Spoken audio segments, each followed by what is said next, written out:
ka saccager ka tila ka consul ka mobile piller a ka kan wa man kan wa ayiwa su in na a ye to lamɛnli la balimaw ninnu de bɛna k'aw ka kunnafoni fanba ye an b'a ɲini Ala fɛ n'a bɛ fɛn o fɛn don an da a k'a kɛ limaniya kɔnɔ a k'a kɛ bonya kɔnɔ a k'a kɛ basigi kɔnɔ an bɛ Ala deli Ala k'o nɔgɔya an ye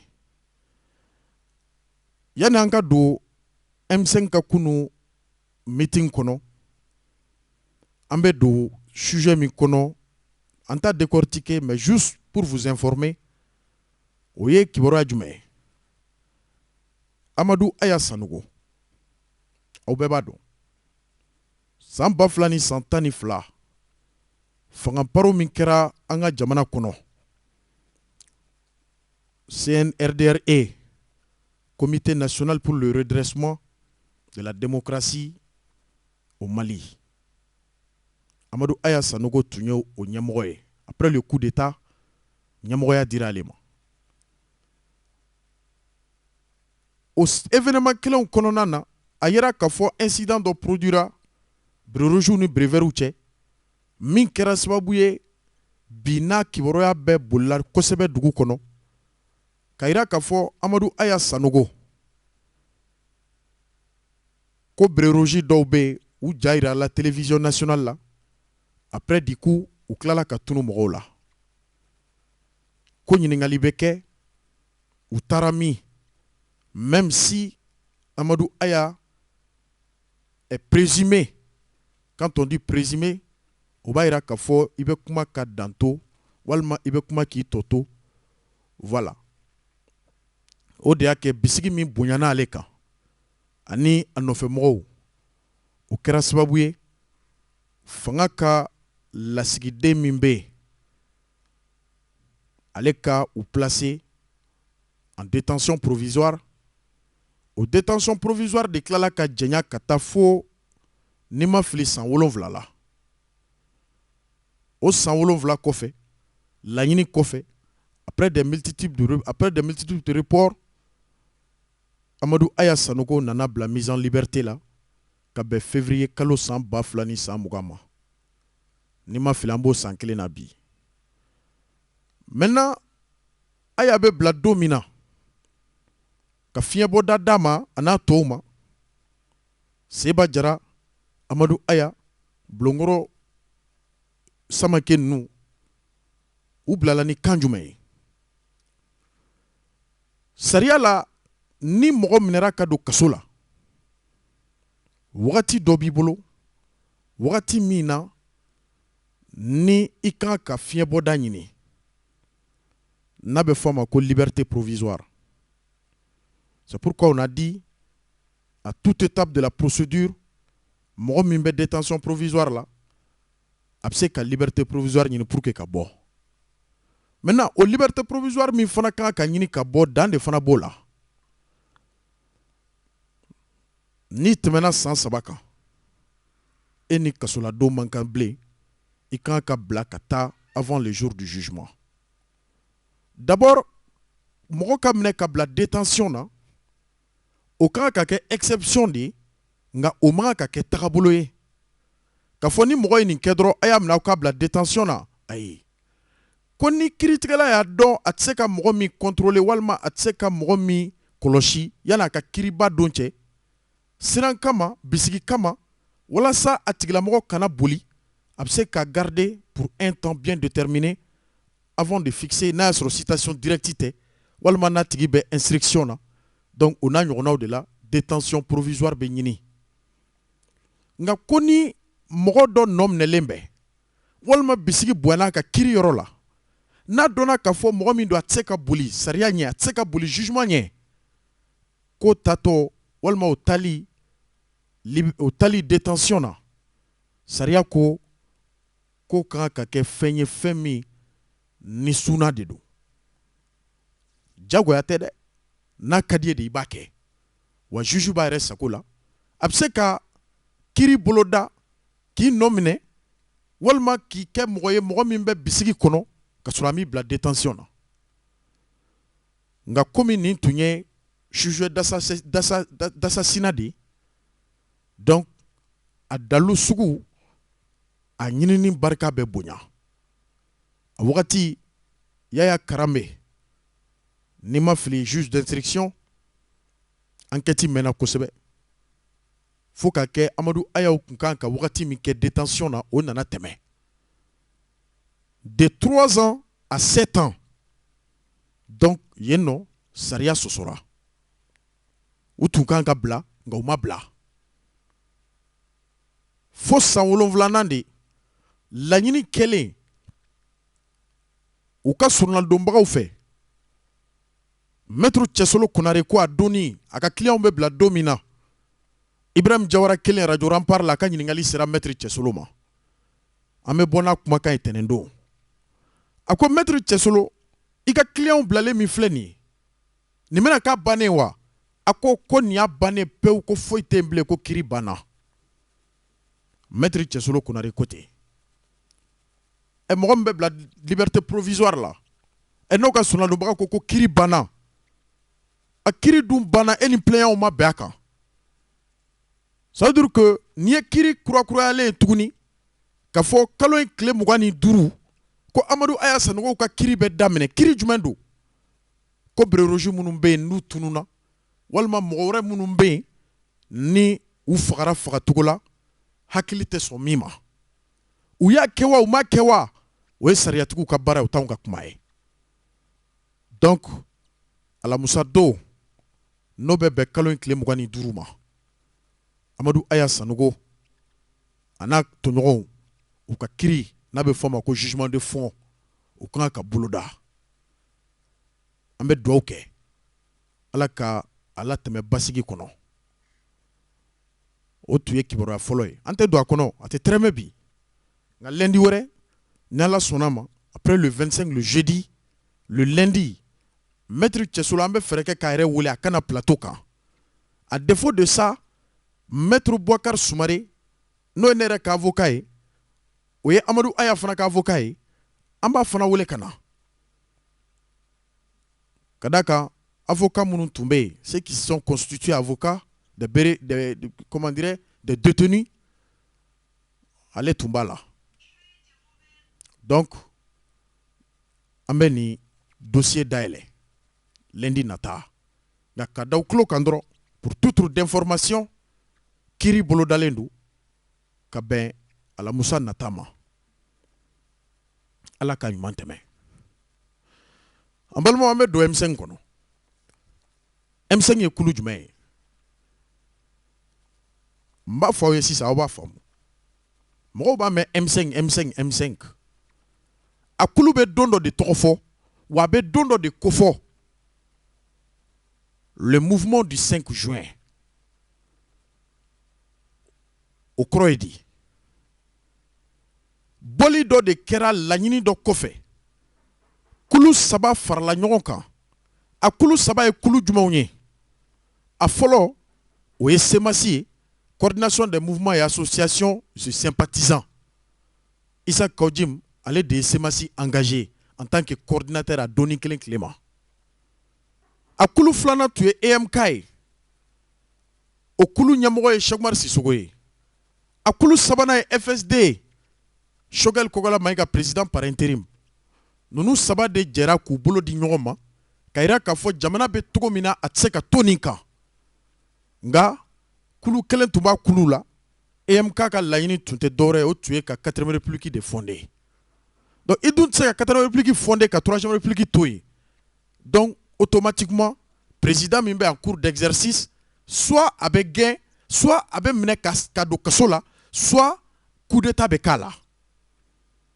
a wagati caman ye analyse kɛ dɔw y'u désolidariser c'est-à-dire qu'en titre de républicain olu ko olu sen tɛ don nin na parce que ni président bɛ bɔ yen a ka exercice en cours de mandat a bɛ bɔ yen bɔcogo min na o si ma laɲini ninnu ka laɲini kɔnɔ le peuple peut faire pression au gouvernement et au président de la république a bɛ tagasen min kan a ka se ka tagasen bila ka tagasen kura ta o de la jamana bɛ wari bɔ san o san k'a di parti politiques ma k'u ka taa u kɔladenw u ka militants n'u ka sympathisants k'u lamɔ ka se ka éducation citoyenne kuku éducation citoyenne min b'a to don min na ni dusu bɔra dɔnniya ka se ka dusu faga o de la état bɛ miliyari 3 ni kɔ ta ka tila parti politique ni ɲɔgɔn cɛ a parti ka dɔgɔ Mali kɔnɔ min bɛ yen ka fɔ a bɛ éducation citoyenne k'a ka militants kun a tɛ yen. Donc maintenant comme état ye dɔ kɛ ni pression bɛ kɛ fanga kan ni pression bɛ kɛ jamana ɲɛmɔgɔ kan a kan ka kɛ ni sira minnu ye o siraw bɛ yen nka ka wuli président ka fanga bila e dun m'a d'a ma peuple de y'a d'a ma quelle qu'en soit la situation tant que élection kɛra à travers les urnes ni président min gagnera pour k'a ka fanga bila a b'a bila ni sira ye siraw de bɛ yen a kan ka bila ni sira minnu ye a fɔlɔ sariya ko k'a tɛ se ka bila ni marifa ye o ye coup d'état ye a filanan sariya ko fɛn tɛ se ka k'a la fɛn min b'a bali a k'a ka baara kɛ o de la privilège caman bɛ président bolo dɛ nin bɛɛ kɔfɛ ni kulu ko k'u ka laɲini tɛ dɔwɛrɛ ye min bɛ bɔ a la u t'o dɔn nka ko président IBK bɛ fanga bila a y'a ja a ma ja o fanga bila hukumu kɔnɔna na u kɛlen ka labɛn bɛɛ sabati mun de tun bɛ yen sisan ko ka bɔli dɔ labɛn bɔli min bolodara ka bɛn juin kalo tile 5 ma ko jamanadenw ka bɔ k'a ɲini président fɛ a ka démissionner walima laɲini bɛɛ kɔfɛ jamanadenw ka bɔ président ka baara bila a ka démissionner o wulikajɔw de senfɛ minnu tun ye nin ko labɛn olu de taara se diinɛmɔgɔw ma a diinɛmɔgɔ fɔlɔ le shérif de Nioro Acharafu Sharafa ka taa bonya da tulo kan k'u farala ɲɔgɔn kan ko wagati sera président min taara depuis 2013 n'a renouvelé la 2018 a ka fanga bila Nioro Sirifukɛ ka kuma kɛra mun ye a y'a lamɛn Buye ko tiɲɛ don ne yɛrɛ delila k'a fɔ n ka kumakan dɔ la n ko fanga min b'a bolo a tɛ fanga in laban nka min ye k'a fɔ fanga ka minɛ a la fanga ka paro ne Buye tɛ n yɛrɛ ye coup d'état kɔnɔ ni cɛ o cɛ ye coup d'état kɛ i ni ne Buye tɛ a y'o kuma fɔ mais mouvement du 5 juin don o don y'a sɔrɔ M5 ma sigi parce que mouvement du 5 juin o de nana engendrer M5 sigili la bɔli min kɛra juin kalo tile 5 o bɔli kɔfɛ de laɲini tilala ka kɛ ko ka fara ɲɔgɔn kan kulu dɔ kɔnɔ kulu min bɛna sigi ka miiri kɛ miiri min bɔ ni hakilina ye min bɛ jama mara o ko de ma ko comité stratégique comité stratégique c'est à dire que stratégie bɛ mɛn yɔrɔ o yɔrɔ i bɛ keguya kuma mɛn yen i bɛ plan kuma mɛn yen an bɛ se k'an ka fɛɛrɛ tigɛ cogo di an ka dalula kuma bɛ fɔ an ka gindɔla kuma bɛ fɔ du jumɛn kɔnɔ a bɛ fɔ kulu jumɛn kɔnɔ bɛɛ man kan k'o mɛn wa tɔnden bɛɛ nisɔndiya kama se kama o man kan ka da tɔnden bɛɛ tulo kan o comité stratégique bɛ kɛ mɔgɔw fana ye mɔgɔ minnu bɛ yen n'o ye jama ɲɛmɔgɔw ye o sigir'o kɔnɔ o de la yanni coup d'état cɛ caman commencera k'a fɔ ko Buye ka hakilina k'a ni jamanaden tɔw ka hakilina tɛ kelen ye o de la après le 5 juin parce que Buye tun ma informé ko IBK bɛ taa de a tun fɔra ye de jamana bɛ mara cogo min na o maracogo de kan ka yɛlɛma c'est à dire que ka bɔ mauvaise gouvernance la ka don bonne gouvernance la o de la bɔli tɔw kɔfɛ le 19 juin Buye bɔra ka kuma a ko coup d'état kuma ale da tɛ don a la a da tɛ don a la sini nka président ko a tɛ mandat in laban ni ko i bɛ Buye ka o kuma fana tɛrɛmɛ k'a fɔ président t'a ka mandat laban normalement mɔgɔ min bɛ président to exercice la a ka mandat kɔnɔ k'a fɔ k'a t'a laban a kan ka ɲininka dɛ a t'a laban ni daluya jumɛn ye ɔ n ba ni Ala de bila wa o ye jaabi dɔ ye n bɛ ko de kɛ ko min b'a bali a kɛnɛya kana d'a ma tugun wa o fana ye jaabi dɔ ye n bɛ mɔgɔw de bila k'a minɛ ka fanga bali wa walima ka fanga dankari fanga la sira la a kana se k'a tɔ laban ni ko président t'a ka mandat tɔ laban depuis nin yɔrɔ la normalement président min tun bɛ yen kuma in a y'a mɛn nka a tun ma se ka da la k'a fɔ kumakan min fɔra k'a bɛna réaliser tandis que le service de renseignement la sécurité d'État ni baara b'u la kuma minnu bɛ fɔ ni a kumaw bɛ se ka fɔ togoya wɛrɛ la n'a bɛ se ka na ni tiɲɛni ye sini walima n'a bɛ donjan sira yira est-ce que ka baara dɔ ye k'o kumakan k'o bɛɛ kɔlɔsi mais wulikajɔw nana daminɛ Buye ko k'ale tɛ don mɔgɔ si fɛ jɛ la nkalon kan ni n ko fanga in tɛ laban n m'a fɔ a tɛ laban ni marifa ye dɛ n b'a fɔ n b'a laban ni marifa ye n m'a fɔ n k'a bɛ laban ni kɛlɛ ye ayi sûrement le shérif de Nioro i b'a sɔrɔ a tun y'a di Ala de ma ɔ n tɛ kɛlɛ kɛ aw kana jagoya aw kana minɛ a la aw kana gɛn ɔ n'o bɛɛ tɛ fɛn min na minnu dun wulila olu taara ni offensive sira de ye o ye Buye ka côté ye laɲini kɛlen ka bɔli kɛ juin kalo tile 5 u sera diinɛmɔgɔ filanan jumɛn ma diinɛmɔgɔ ka ca Mali la dɛ ceux qui sont considérés comme les plus influents Isaac Kodjoum ka canal la u taara ka taa ɲɛfɔ Imam Mamud Diko fana ye 5 juin labɛn bɛ kɛ cogo di bɔli kun ye mun ye malaise jumɛn bɛ yen n'a ma fɔ tan mɔgɔ dɔw hakili la ko Diko de ye 5 juin organisé tandis qu'il a été informé ka to a ka misiri la quand il a jugé nécessaire k'a ye k'a fɔ bɔ kunbɛn jamana bɛ gɛlɛya min kɔnɔ walasa jamana ka bɔ nin kɔnɔ il faut k'an bɛɛ ka bɔ fɛrɛ min bɛ yen kumakan min bɛ yen an ka to kumakan fɔ walasa jamana marabagaw k'a dɔn k'a fɔ jamanadenw bɛ sɛbɛ la Buye ko n tɛ coup d'état fɛ ɔ Diko ko k'a bɛ mun de fɛ u ye Diko fana don jouer la ka pousser ko fɔ k'a fɔ président ka démissionner Diko ko n t'a fɔ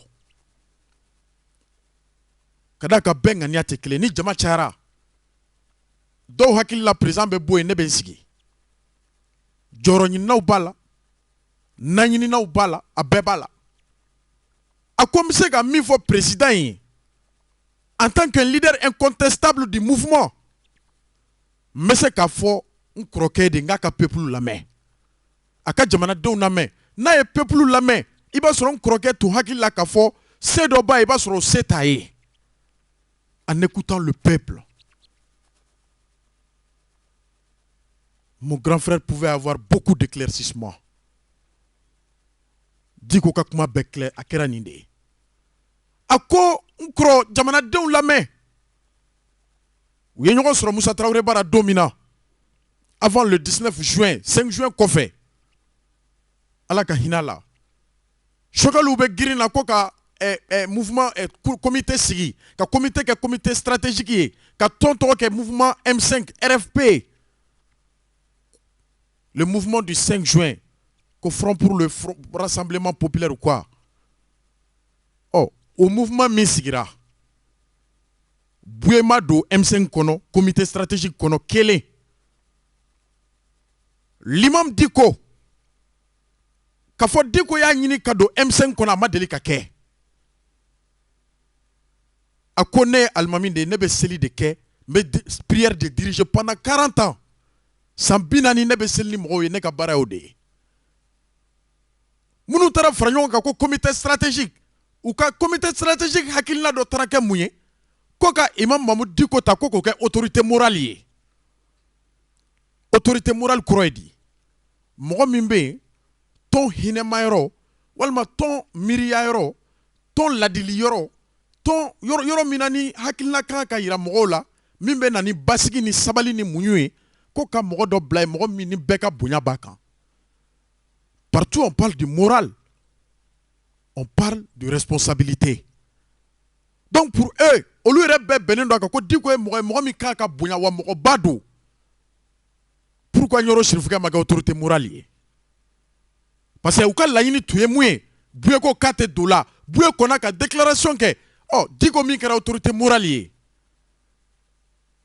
Diko y'a to autorité morale la k'a fɔ ko a ye n kɔrɔkɛ c'est à dire que n bɛ kuma n kɔrɔkɛ fɛ a ka peuple lamɛn a k'aw lamɛn laɲiniw tun tɛ kelen ye dɛ dɔ ta ye an ka coup d'état kɛ an k'a bɛɛ bɔn k'a bɛɛ ci an k'an sigi dɔ ta dun ye an ka kuma fɛ a bɛ sira min kan a ka bɔ k'a kana ɲuman sira kan mais an bɛɛ ye ɲɔgɔn sɔrɔ kuluba kelen kɔnɔ bɛɛ ni hakilina don M5 marala nin sira de kan Mais dire que Diko était un militant du M5, non.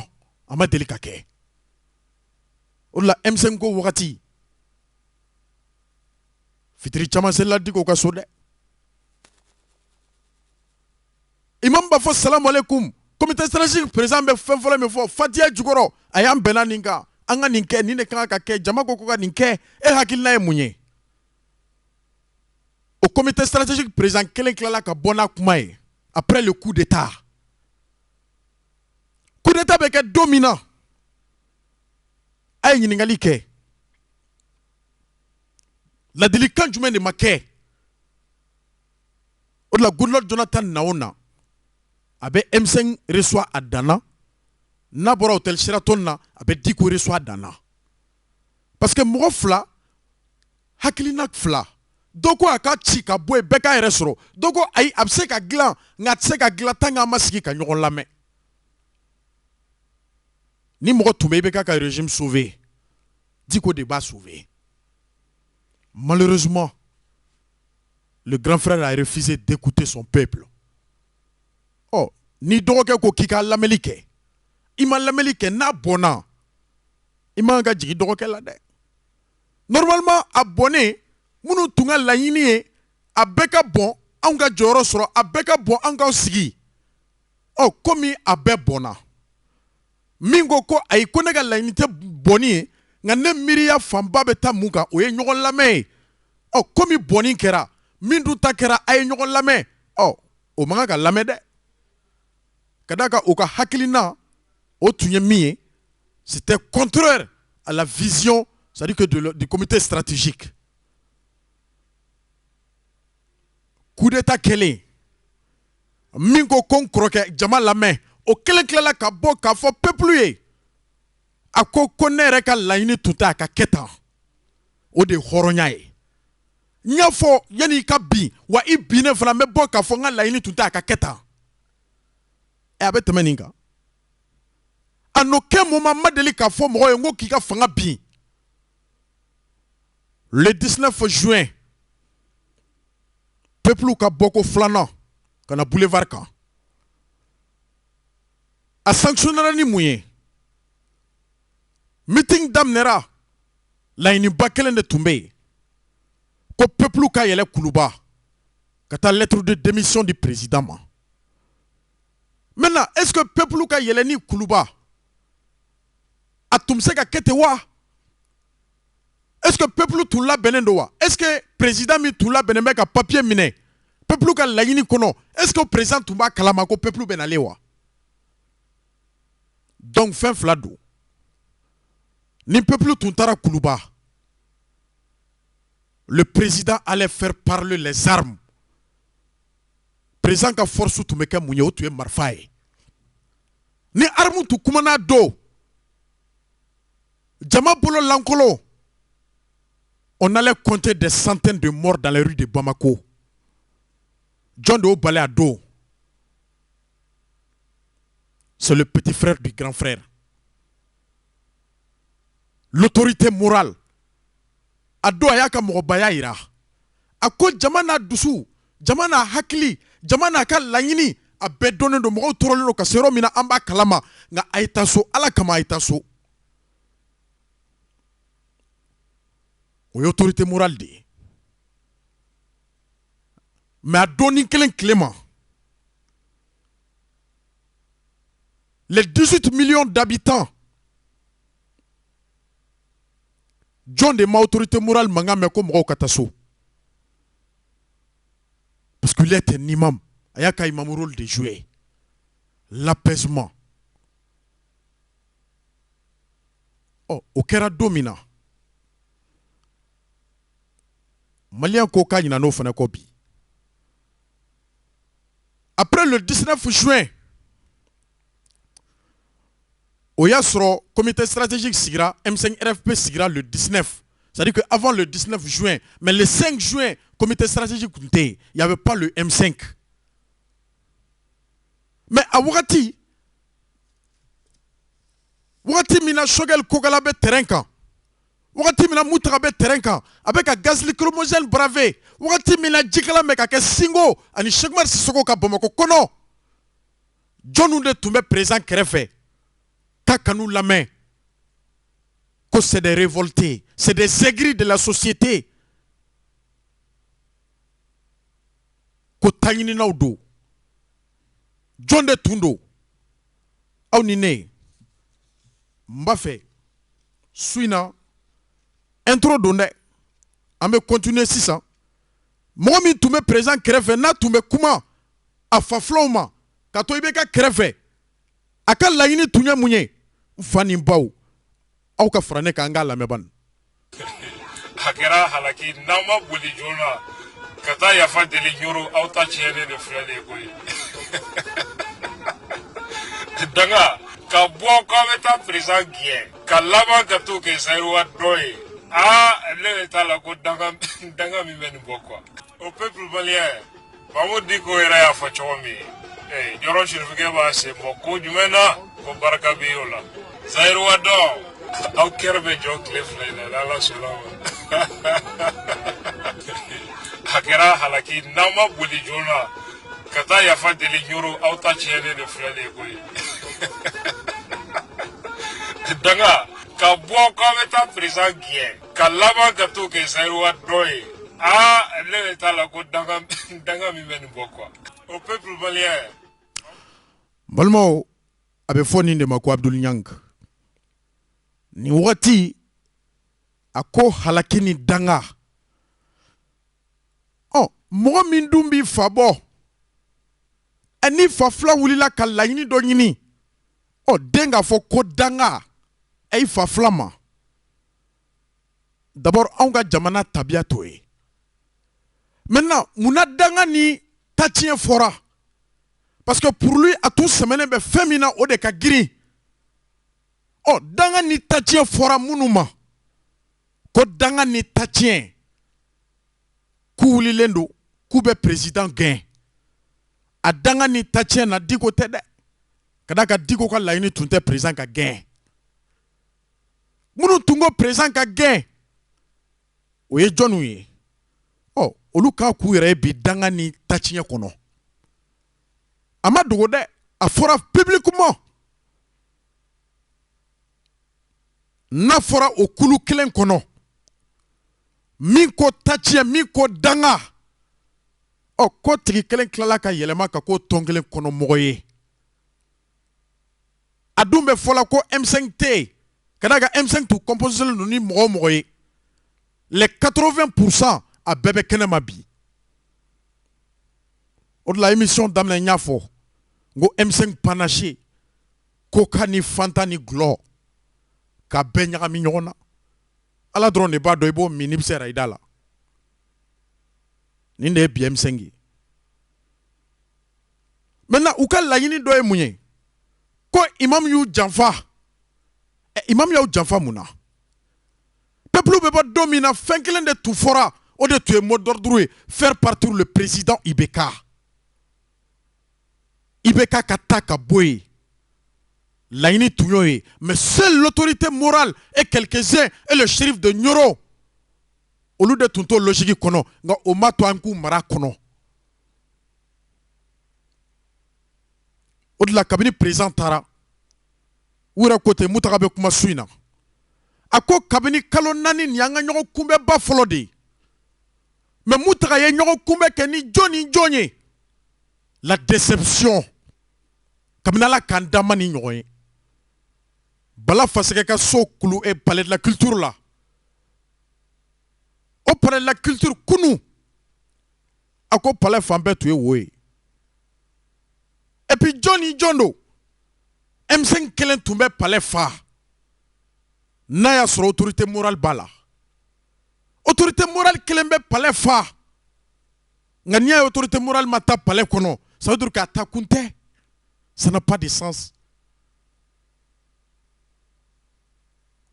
M5 guloma 3 a sigira ni lɔgɔba 3 min ye kelen y'i fosi o kelen ye jɔn ye o ye Semasi ye o y'i fosi ka bɔ a la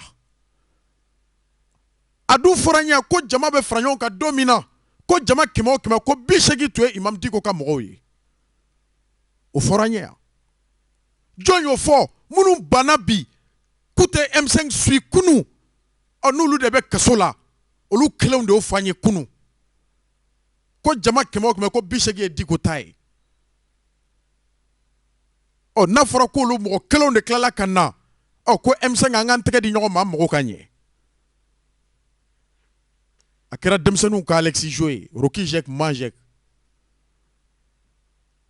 ni tagabolo ko don M5 donna ni tagabolo min o tun ye président ka taa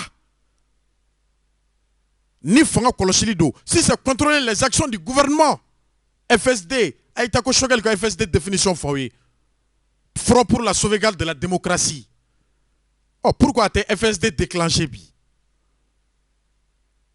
a tɛ se k'a déclenché parce que FSD fana élément bɛɛ taara o de la an bɛ ka surunya élection na den dusumaw bɛ terrain kan en l'occurrence Moussa Mara Alou Diallo bɛ terrain kan élection bɛ nalen minnu faralen don ɲɔgɔn kan a ye ɲininkali kɛ ko élection tɛmɛnen k'a jɔ ye 3% sɔrɔ donc des 0,50% u ka laɲini dɔ ye mun ye bi élection min bolodalen don ni jamana mɔgɔw bɛ élection na pour que an ka don normalisation kɔnɔ ko élection kana kɛ ko ka ko bɛɛ kɛ nka a tɛ fɔ directement a bɛ fɔ de façon indirecte parce que olu ma labɛn olu kan ka labɛn cogo di n'olu donna organe transitoire la walima n'olu donna gouvernement na élection fondée campagne piya bɛɛ bɛ bɔ yen o de la wulilen don bi ko ka CNT ci CNT bɛ ci cogo di CNT du tatɔ anw de bɔra yan k'a fɔ n ko critère man ɲi Assimi Goïta kelen tɛ se k'i sigi ka jama suganti o tɛ se ka kɛ ça n'a jamais été au Mali donc an tɛ se ka sigi n'a ye a ka daminɛ nin transition kɔnɔ au même moment que Assimi bɛ ka choisili kɛ M5 kelen min bɛ ka bɔ bi ko ka CNT ci o M5 kelen a ka laɲini kɛra mun ye k'u m'a fɔ k'u tɛ don CNT la dɛ ko nka k'u bɛ don CNT la ni daluya min ye ko ka CNT ɲɛmɔgɔya d'u ma ka d'a kan k'olu ni CNSP à l'époque yanni CNSP ka ci k'olu ye filaninw de ye anw de ni sɔrɔsiw jɛra ka sariya sɔsɔ anw de sɔrɔsiw de jɛra ka constitution article 121 faga donc e zon ne zon ni courant minɛra ne tɛ se k'e ka samara ta ka boli n'o ye dɛ an bɛɛ jɛra ka sariya sɔsɔ n'a ma ɲɛ kiri bɛ boli kɛ kiri ka boli an bɛɛ kan l'article 121 de la constitution dit quoi le coup d'état est un crime imprescriptible jɔn de bɛ Mali kɔnɔ min bɛ se ka nin sɔsɔ ni anw ni CNSP kɛra filaninw ye CNSP ye mun de kɛ c'est pas un coup d'état n'i y'a ye amnistie bɛ fɔ charte article labanw na parce que CNSP est conscient de cela qu'ils ont fait un coup d'état CNT ka ci ni CNT cira anw ka mɔgɔ bɛ don parce que an tun ye mɔgɔ 30 ɲini anw ma se k'o sɔrɔ a bɛɛ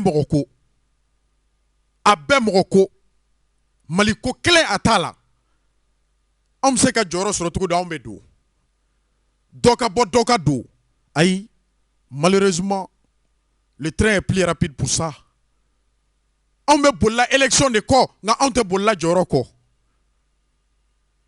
a ko mɔgɔ dɔw bɛ CNT kɔnɔ ko t'a mérité kabini Mali choix ko daminɛra aw ye mɔgɔ jumɛn ye a bɛɛ kɔnɔ min b'a bɛɛ mérité Moussa Ba ma kɛ ministre ye Mali la yan a ma kɛ bɛɛ ɲɛna wa bi da aw bɛ bɔ ko ka CNT ci à quelle fin transition globale ye saba ye le président de la transition le gouvernement de la transition le conseil national de la transition n'aw ko aw bɛ gloma kelen kari ni dun ye gloma kelen bɔ gloma saba kɔrɔ dans ce cas nous ne pouvons plus parler d'un état stable donc ni gloma kelen karila n'u sera ka CNT ci u b'u ɲɛsin gouvernement ma ko k'o ci après barrière laban bɛ kɛ bandaw ye a bɛɛ jɔyɔrɔ ko o de la n bɛ kangari min da bi kɔnɔnajɛya don dɛ n bɛ kangari min da a kangari bɛ da URD l'Union pour la Renaissance de la République ni URD be Soumaïla Cissé ka tagabolo dɔn n'u be Soumaïla Cissé ŋaniya dɔn Soumaïla Cissé l'intègre qu'il était, Soumaïla Cissé le républicain qu'il était, Soumaïla Cissé n'a sɔrɔ Soumaïla ka tagabolo tun ye basigi ni bɛn ni muɲu de ye n'a sɔrɔ Soumaïla Cissé min namarala kalata la n'a taara président bara n'o Soumaïla Cissé ka doctrine de bɛ ka bato bi ayiwa nous demandons à ce que URD qui sama joona ka da ka URD ka base URD kan ka élection labɛn cogo min na u b'a dɔn ne b'a dɔn URD comparativement à Choguel a ye Choguel ɲininka ko sous section b'a bolo Mali yɔrɔ jumɛn bilen MPR sara a mɛnna warabani kabini anw ka dɔgɔ a ye Cɛbilen Daramɛ ɲininka Cɛbilen bɛ campagne de la bi pour que a bɛ se ka kɛ dɔ ka directeur de campagne ye parrainage militant ye mɔgɔ joli Mali kɔnɔ aw ɲɛ bɛ jɔn de la M5 kɔnɔ ko min bɛ se ka rassemblement de masse kɛ ko peuple ka danaya b'u kan bilen. Je parle des responsables des partis politiques. A mɔgɔ ɲɛnama fɛn fɛn bɛ a bɛɛ bɛ terrain kan a bɛɛ bɛ k'a ka militants na conscientiser M5 labɛnnen don dɔrɔn CNT ka ci an ka mankan wuli instabilité ka na élection date ka pousser ni élection date poussera anw fana bɛ don CNT kɔnɔ gouvernement bɛ tila ka renouveler remaniement bɛ kɛ anw minnu ma se ka don anw bɛ don M5 kɛlɛ bɛɛ filɛ déguerpi minnu taara fara jama kan olu hakilila k'a fɔ n'u ni M5 farala ɲɔgɔn kan o b'a to ministre t'a ka sariya tɔ appliquer k'a ka démolition tɔ kɛ on nous signale ko flash sera même quelquefois n'a b'an ka frein n'a bɛ an ka rythme cassé c'est un constat an bɛ taa ka na. À l'écoute de la radio Rempart FM, il est 22h.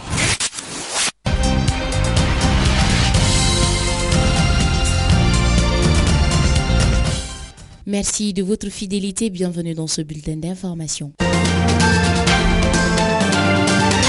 En plus de la fin de la lune de miel entre les membres du défunt Comité national pour le salut du peuple, CNSP, entre eux et le peuple non plus rien ne va. Un peuple qui reproche à l'ex-junte son double langage. Lorsqu'il venait aux affaires, faut-il le rappeler, les militaires avaient promis de remettre le pouvoir aux civils.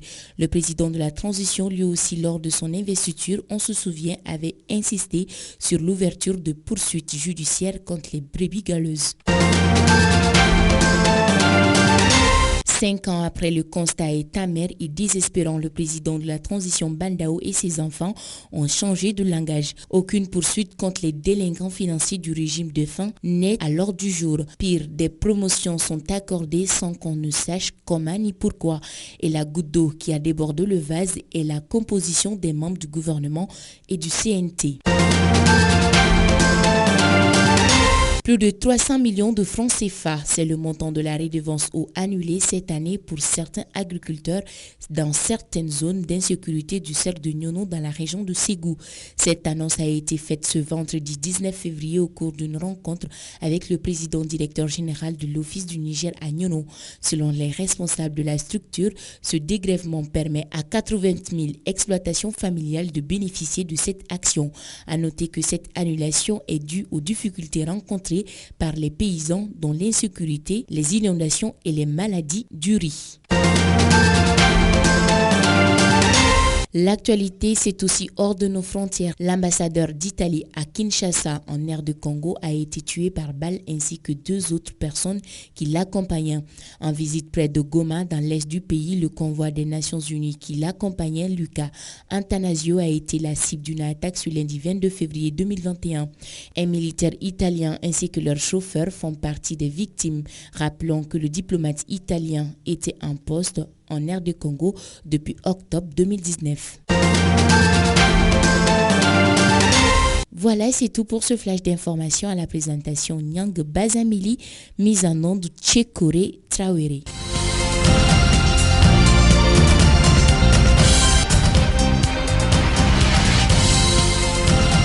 C'était là le flash d'information sur R2FM. An balimaw an y'o de fɔ jamana ko tɛ a bɛɛ jɔyɔrɔ ko c'est pourquoi laɲini kɛra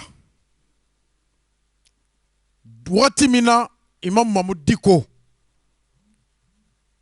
après la chute du pouvoir, Agnagnon sur le boulevard Caen. Pour d'autres, c'était l'occasion pour remercier le peuple du 5 juin, le peuple du 19 juin, le peuple du 10 juillet. Président Biné Kofé, 18 Outoula. Boulevard Klenka, qu'est-ce qu'il a dit? Il dit, mettanga misiri kono. On observe. Ça veut dire que on y a moumi, n'a pas émotion boulot. On te do, kadaka, avec un sérum mina koflado, nimbana kata misiri kono, obligatoirement je serai le distributeur principal. On a tout dit comme on dit qu'on jorok là. O tu me joues à katemenika. Si réellement les militaires, mimeka phobie, qu'on dit qu'on beka militaire ou manipuler, non tu es tien. Militaire ou retunte so dit qu'on kata misiri kono.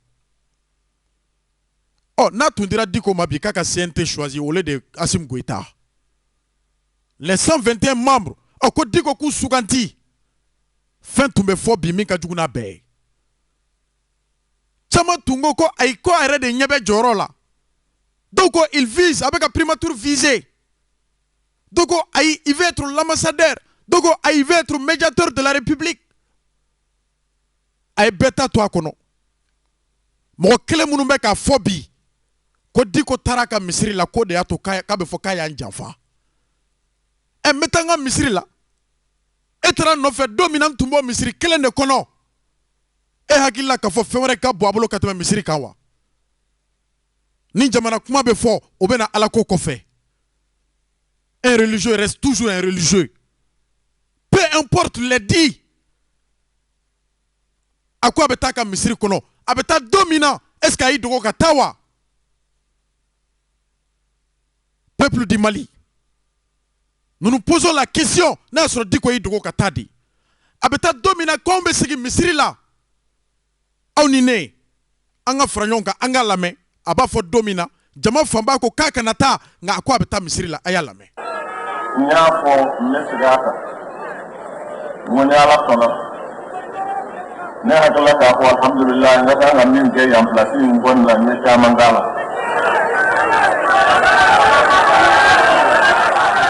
Sudah mani. Mo message misiri la.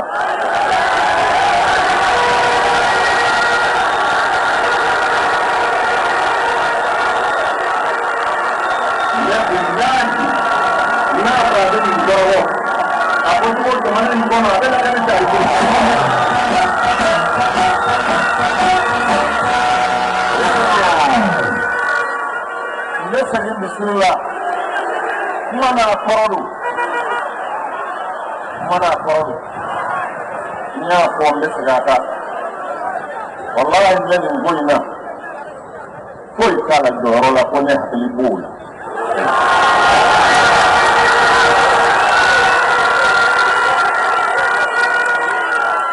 La kene hami beno. Nyo de ko kenenga. Jamana indeu. Katakan foga tabla kidan. O jamana dewu niko chaman do muni wonte. Min nengono o de lawli danjo kapereta. Kapereta tamado faranga malmaula. Beren jata. Mawara uka faranga. Makelen tisekola. Nyafo mesigata. Munyala kono. Ne hakala ka ko alhamdulillah ngata ngamin ke yang plasi ngon la ne ta mangala.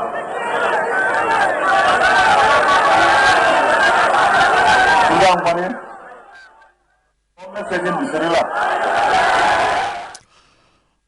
Message misiri la. Metanga ala wule. Oh, munumbe joro ko la koko ay kana sege misiri la de. Ato folo naw nyanta soro ibe soro kata misiri la. Odla ngo joro ko keledu. Munu fana be nuka na bona. Ibe ka nofe. Wati mina utumbe ibe ka nofe ko souteni. an tun tɛ se ka Diko sɔrɔ nka bi komi a yɛrɛ n'a nɔfɛmɔgɔw bilala ɲɔgɔn na ka da misiri taga kan dɔgɔyama min bɛ na ni misiri taga ye Ala k'o misiri taga nɔgɔya an bɛɛ ye k'i ɲɛsin Ala ma ka jama to yen jama min ko yɛlɛma obstacle tun ye mɔgɔ min ye o bɔra yen est-ce que Diko a empêché c'est-à-dire que les hommes politiques à s'asseoir discuter avec les militaires Diko y'a kɛ wa John de ko palais la CNSP wagati min na Choguel Kogala Maïga taara fɔ a ye k'u bɛ fɛ ka janfa kɛ c'est lui qui avait demandé à ce qu'on ait M5 ka sigi u ni M5 sigira siɲɛ joli M5 ko k'a bɛɛ d'u ma ni 30 personnes kelen dira u ma ça sert à quoi parce que wulila wa parce que marchera wa ani marche de tun bɛ jɔyɔrɔ 30 sɔrɔ assemblée kɔnɔ ayi Ala k'an bɛɛ kɛ tagamakɛlaw ye tagamakɛla minnu bɛ sa tagama la jɔyɔrɔ nɔfɛ soyons objectifs président Biné n'a ma ɲɛ peuple bɔra pour que IBK de ka taa normalement comité stratégique ka baara fɔlɔ tun kan ka kɛ min ye o ye k'u ka proposition de kɛ u b'a fɛ jamana ka mara cogo min na nka min y'a place ko ye a maloya tun bɛ ne la k'a fɔ n bɛ M5 d'a ma n ka mɛn place ko la o de la wagati Musa Mara y'u wele ko kabini bi a ye na an ka taa an ka nin to société civile bolo ani sɔrɔsiw ka transition gérer a y'a kɛ Ala kama les hommes politiques a ye na an ka taa élection tɔ man jan 18 mois a ye na an ka taa baara kɛ ni Choguel banna baara ma ni Mutaga banna baara ma Jamil Bitar comptait plus de 5 partis politiques, moins de 100 militants sur toute l'étendue du territoire. Ako togodi. Bara wagati no kere ka manga wagati. Wagati mina école den tobe leçon tala. Oh no kere ka balani do wagati ni examen sera. Il labanga kaebe dide. Le dernier de la classe. Au de la élection à Kebi. Choguel risquera d'être le dernier des élections. À l'élection, aux élections. Au-delà bi, CNT Kachi, Anga Soroka Erikle Katakofe. Donc, ni CNT Kura Sigira, nous allons être obligés, c'est-à-dire que de retourner à zéro. Comme si ni Fanga Bina, CNT Chili Kura Tuni. À quelle fin? CNT ka crédibilité de Atobi, où le Premier ministre est rencontré. Alors, tout le monde a CNT la koko bois lambo famu. Obe horonya doni. Nga ka CNT chimuna. Nesro CNT tu sugandira Assimi Goïta fait. Beba do okera o manye. Kabina wakati na tumbora. Adola tu me peuple sur encore. Akera maloyai. CDR. Au fond farla jamaka parce que kuka kumakela mnelendo. Kele. MP Kati Motado lui rebe Tairo Mina Deger Piu Fana Farla Jamaka Ireta Bedon Association, regroupement, mouvement, sympathisant. Mais pour remplir la salle hier au palais de la culture à Kera Maloaye Palais Betu Oué Kounou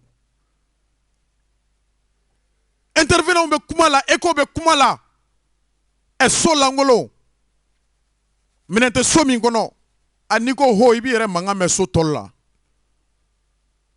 bumoko be eko mekunu ni bala faseke la wuli bi kaga palais nature fié aba fié ko palais nature mi eko teke palais kono diko de la ka mo wole donju me palais la ko joro sur la konna la ote politique ko e foi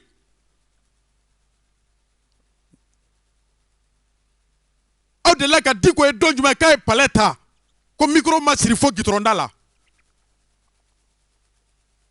plus de 15 présidents de partis politiques au la gouvernement ga wardi nouerema kuka parti politique structure na fa reta là des gens qui peuvent même pas mobiliser 200 300 personnes à terre jakuma ta chiaka fugara la ko nyina kinda là ɔ ko sɔrɔsiw de y'an bali ko de la palais ma fa a ye ɲininkali kɛ ko jɔn ni jɔn taara so a fɛn fɛn nana a bɛɛ donna ɔ bi de an bɛ bɔ ka kuma avec l'autorité morale ou sans l'autorité morale. On ne peut plus parler du M5, mais il y a M5 des circonstances. M5 circonstanciel. Ni M5 est tchaouche de Mekalata la ibe bogodou. Ola Moussa Mara Fulangani, il est en train de parcourir le Mali. Alou Bouakar Diallo. Nate fait carré Mogosa à qui joue M5 na. Au-delà Alouka président de jeunes kumana au do clé douka. Chokmar Diallo Kodi. Ako kalata wakati sera ko ka fo politiquement e ku ka bo ou ka tout la ben. Ay mutaka inga ko senidi mogo totora mogo joli. Betun tigi be Soumaïla kan. Ala yo miniji dogoya.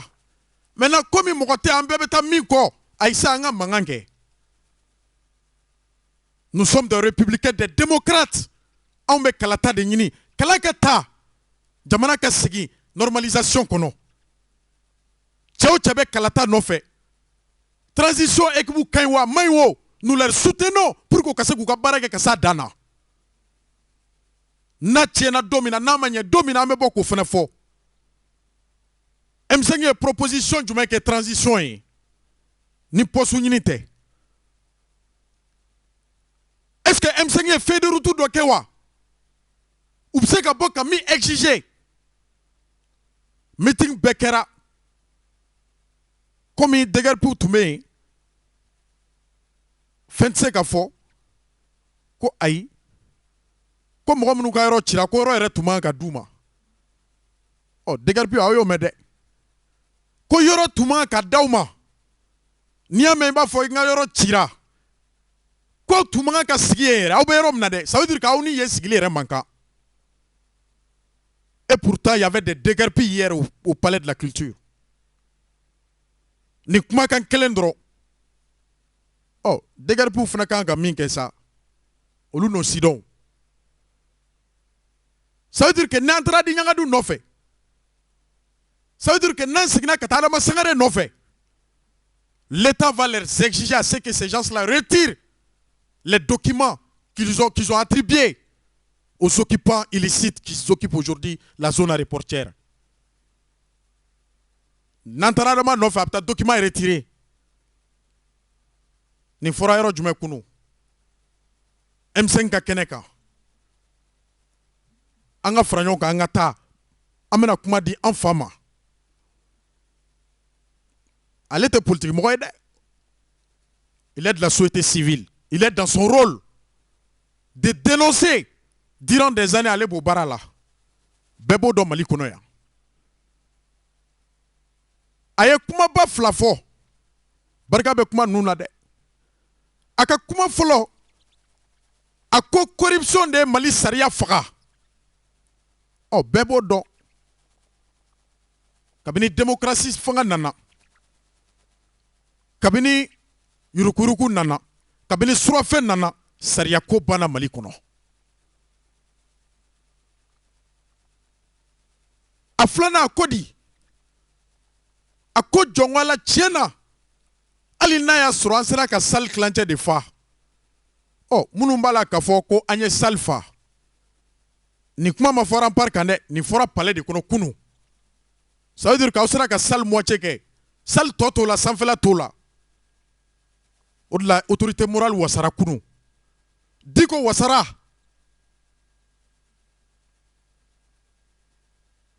Anga franyo ka kunu kuma mi fora M5 ka keneka. Anga doni la main en 5 minutes. Amba clôturer jona. Amba do mande kono. Mamourou Bala Keita ban fe kuma so kono. Autorité intérimaire président. Communauté du mandé kono. Anga ta palais de la culture là et on revient tout de suite. Aéroport so machiwa.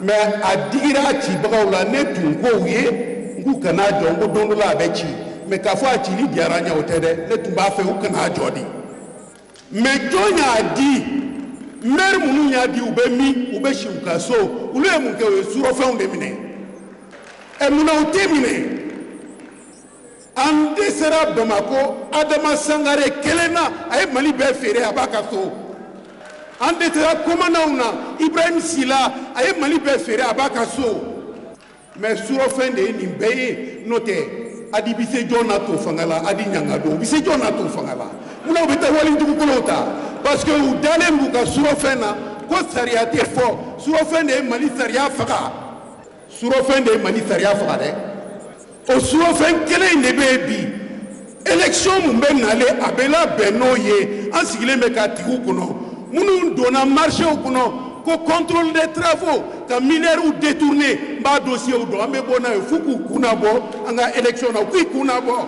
ni cɛw don u k'a kɛ u ye wari ta ka taa di minnu ma an ɲɛ b'a la mun ye hali problème don an ni diinɛmɔgɔ dɔw cɛ parce que a nana kɛ diinɛ fana bɛ mɔgɔw fara ɲɔgɔn kan k'olu fanga ta k'i ɲɛsin jamana la k'a sɔrɔ ko o tɔnɔ ma da i bɛ marché di n ka mɔgɔw ma i b'a kɛ tan i b'a kɛ tan il est temps que an ka nin bɛɛ fɔ ɲɔgɔn ye tilennenya la siranya t'a la ala mana o kama ala m'o fɔ an ye ka mɔgɔw fara i ka ala tɔgɔ la ka sɔrɔ ka taa fɛn ɲini jamana nafolo k'i ɲɛsin o la ko taa n'o ye an tɛ sɔn a ma wa o de kun buguna an ka san tɛmɛnen ninnu kɔnɔ parce que caman fana y'o faamu diinɛ kɔnɔ ko n'i ye jama sɔrɔ fanga b'i lamɛn ala tɔgɔ bɛ taa ka jama ɲini mais a bɛ taa kɛ kumalan de ye fanga kɛrɛfɛ il est temps qu'on arrête an dɔgɔyara cogo cogo aw kana jɔ aw la dɛ hali ni sali moitié de nana n'a bɛ tiɲɛ de kan n'an wulila n'an ma se aw b'a fɔ ma tu ala ko ale ye tiɲɛ de ye ko tiɲɛ de bɛ laban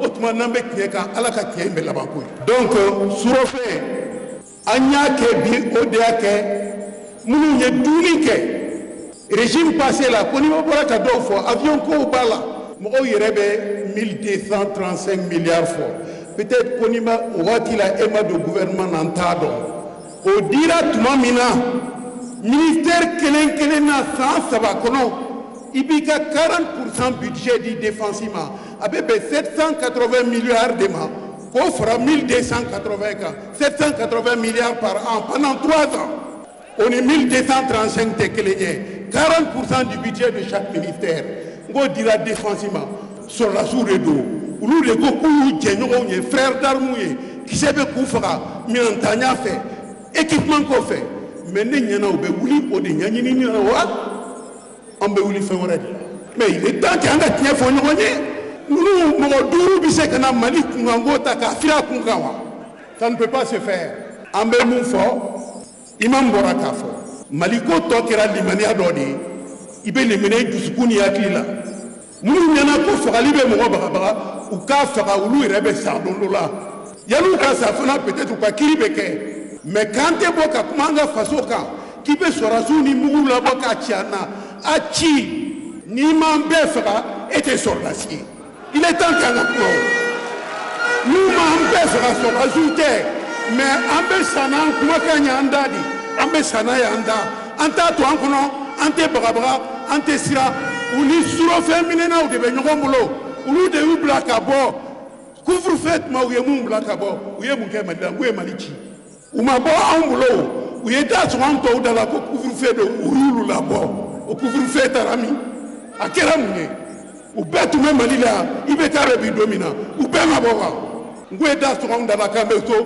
ko couvre-feu don couvre-feu tun tɛ dɛ c'était vraiment la manière de faire fuir u bɛ mɔgɔ minnu ka baara la yan mais an bɛ kuma ɲɔgɔn ye an bɛ ɲɔgɔn dɔn sa o k'a fɔ u ye u ka 12-7 ta k'i ban ka taa kɛlɛ kɛ n'u ka 12-7 ye kɔrɔn fɛ cɛmancɛ la k'o ta k'i ɲɛsin an population civile la coup d'état ninnu y'o de ye u bɛ siran kɛlɛ u kɛlɛɲɔgɔnw ye u bɛ marifa si civile la u bololankolon u b'o ci k'u ye cɛ ye ne yɛrɛ m'o cɛya faamu ne bɛ bɔ kuma la hakɛto b'a la.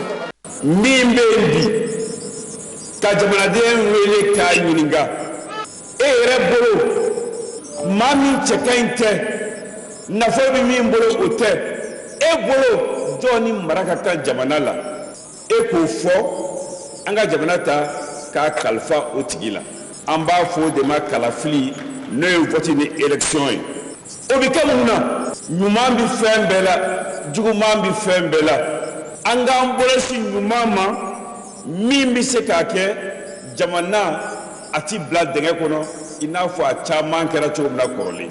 n badenw kɛcogo fɔlɔ jumɛn b'o la bi n'i ye tɛmɛnenw lajɛ k'a baara ta k'a kalifa maa damadɔ ma a ye don so kɔnɔ a ye climatiseur k'a la a ye da sɔgɔ a y'a sago kɛ o fana banna mɔgɔw de bɛ wele ka u fara ɲɔgɔn kan k'u hakilila ta k'a baara kɛ ni o ye nka a b'a dɔn maa bɛɛ ka kɛgun ni maa min ye wa min kɔnɔ k'i ka kɛgun ni bɛɛ ye bɛɛ ka kɛgun ni o de ye n'i ko ne bɛ kodɔn a fɔ ne ni min bɛ ɲɔgɔn na o fana bɛ dɔɔnin dɔn ivoiriyɛnw ka dɔnkilidalaw ko e ɲɛna k'i bɛ ci dogo yɔrɔ min na ne bɛ si yen e dogolen don jɔn na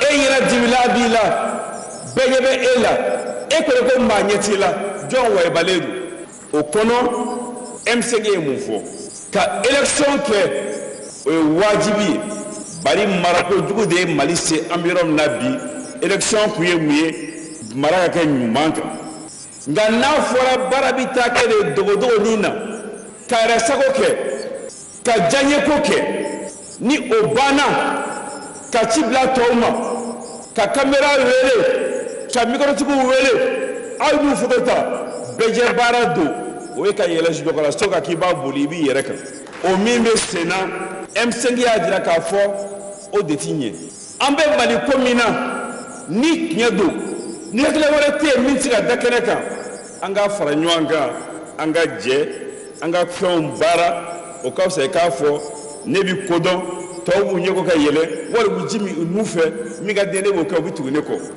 an tɛ o tile la an ni o mɔgɔw tɛ ɲɔgɔn na anw bɛ min dɔn vote ko in na a kuma de bɛ yen nka a dilanbaaw bolo maa min bɛna sigi o tɔgɔ b'u bolo a bɛ sigi ni dalilu min ye u kɛlen bɛ ka o labɛn o nka u ni denkɔrɔw tɛ ɲɔgɔn na dɛ ne k'i bɛ b'u tigɛ dege ɲɛ fara bɔ la i ma tiɲɛ fɔ e jɔlen baara kɛ min ɲini dɔ dalen ɲɛ bɛ o la o ɲaman di e bolo dɛ.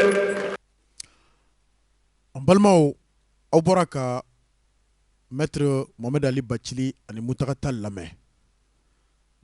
Les dénonciations sont de taille. Ils ont parlé des élections. Ils ont parlé du clanisme, de la discrimination au Bécaye. Ça, c'est des choses vraiment salutaires. En ben de fait. Mogoshi bali critique la Mali kono. Ni adamaden critiquer mogo mimbe kafo, ça dit que ana hakili bebe ñogon fe. Aka kaire ñininka. Ni aye jama ben jalaki. Iba sur fin do ben janka ko ñini ko kan yere la. C'est pas un problème. Mais quand on regarde les alliances, CDR kakuma kela no blala. Parce que CDR te logique, CDR be logique minka. M5 to logique kelenka. Pour CDR, le M5 est le regroupement des apatrides qui ont fait piller la République, qui ont subi le coup d'État, qui doivent se retourner en prison parce que le CDR s'est détaché avant la chute du régime. Donc logiquement, ni CDR ni M5 Farlanyonka, al association Gansando, à Kram Rokele, à Kram Rofly, à Tefamou, sur le plan objectif, à Tefamou. À Flana, les alliés du président Ibeka, awe Mohamed Nabo, Folo Purkuka Dodou Kono, ou Dalam Nekaye Mounye, ou Bekuma Dikoma, no kera M5 be satisfait donc ou be do M5 tout la ou sagosoro nous sagosoro élection na to flo be bo ou bu tuni M5 yetuguni d'ailleurs M5 est temblé Aïssa Kaujum yininka ay kroke na ka kobe abe ni keleni kalamade ako M5 est mort a soutede à quoi le M5 kolo temblé. À quoi ça sert? C'est-à-dire que de s'appuyer encore sur ce regroupement épuisé. Elle l'a yini, tu es mis au Kerakaba. Il va mourir yini.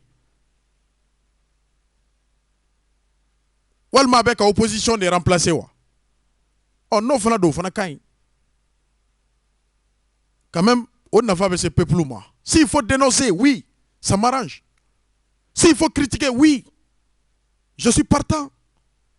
S'il faut, ça dit que si on est, s'il faut tirer la sonnette d'alarme au nom du peuple, vous serez à féliciter. Mais Douka Boya Onkado, aïe, peuple malien te doit jouer là. Si le M5 était avec le peuple, peu importe le nombre des forces de l'ordre ce jour-là, un nombre de foragnes au déato mort donna. Palais Befa Kabini 6 heures. A foragné si ça ko palais moitié. Na fora moitié. Ouais, Dougmala est sans faire la tola de. Donc le palais de la culture était quasiment vide. Na fora moitié. Comparativement, ça dit que Domba ou la Djama Mimbena. O ko Djama Mindana lo Djama Klanche Mana. Oba ira kafo. Demebaga munu nana franca. Nous demebaga ou bora là. Nous ne sommes pas capables de mobiliser des milliers de Maliens encore. Comme il testé Tundo. En entraînement qui a parlé la Kaladje, niveau de capacité de mobilisation Mimbana. Oh, Nanya et Kafo, peuple banco, Amesro Kankunda boulevard Kan. Ni a parlé la maille. Oh, donc ni boulevard d'abord à Domina Malo abe Bougnade. Donc, on me mis fort. Analyse Bana côté conseil. On t'aime 5 Djougouala. Nabene. Le regroupement qui s'est dit M5, Mba Foti. Mba Foti. Ni Joro Kodo. Aïe. Si c'est pour combattre la transition, avec Geleade, Kadaka peuple be élection de fait bini Kelei.